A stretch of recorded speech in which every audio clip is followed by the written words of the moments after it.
और मैम मैं आपको एक बात और बताना चाहती हूँ। जैसे कि मैंने आपको बताया कि मेरा जो बेटा है वो 2 महीने पहले जा चुका है। तो मैं आपको एक अ, चीज़ बताना चाहती हूँ कि वैसे तो ये है कि जब मेरा वो बेटा जैसे मेरे पेट में था, जब मैं प्रेग्नेंट थी, तो मेरा इतना मन करता था कि मैं भागवत गीता पढूँ। और मैंने 9 महीने में, साढ़े 9 महीने में मैंने पूरी भगवत गीता मैं पढ़ती रही, लेकिन फिर उसके बाद मैंने कभी नहीं पढ़ी। और लेकिन अब जबकि वो जा चुका है, तो मैं बहुत रो रही थी और जैसे मैं कहती थी कि बेटा तू कहाँ है, मैं तुझे कहाँ ढूंढूं, प्लीज़ एक बार मुझे अपने होने का एहसास तो करा, मैं तेरी शक्ल देखने के लिए तरस रही हूँ। तो मैंने, जैसे कि मैंने आपको पहले भी बताया कि वो हमेशा मुझे ऐसे दिखता है सपने में कि एक मंदिर में है और कृष्णा जी की मूर्ति लेके खड़ा हुआ है और मैं पूजा करती फिर रही हूँ। और उस एक दिन मैंने सपने में देखा कि सुबह के 4 बजे हुए थे, और वो हमेशा मुझे सुबह ही दिखता है मैम, 3 बजे 4 बजे सपने में, 4 साढ़े 4 बजे, रात में नहीं दिखता। तो मैंने देखा कि वो मेरे पास आया है और बेड पर बैठा हुआ है और उसके हाथ में भगवत गीता लगी हुई है, उसने ले रखी है, तो वो बहुत ज़ोर ज़ोर से भगवत गीता पढ़ रहा है।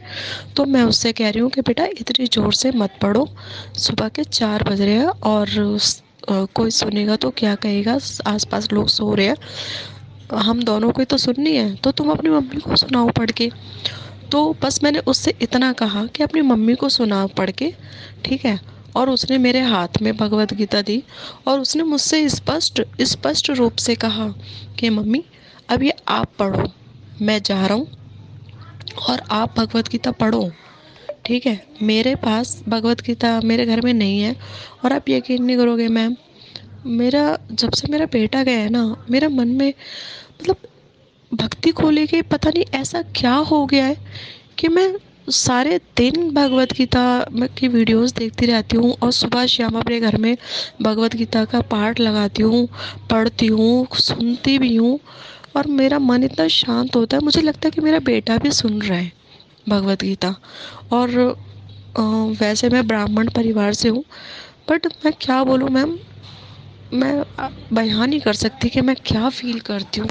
मुझे हर पल लगता है कि मेरा बेटा मेरे साथ है, मेरे पास है, और मैं अकेली होती हूँ तो मुझे लगता है कि वो मेरे आसपास बैठा हुआ है। मुझे बहुत ठंड से शुरू हो जाती है, कभी इतनी ठंड लगती है कि जैसे कि रूह काँप जाती है।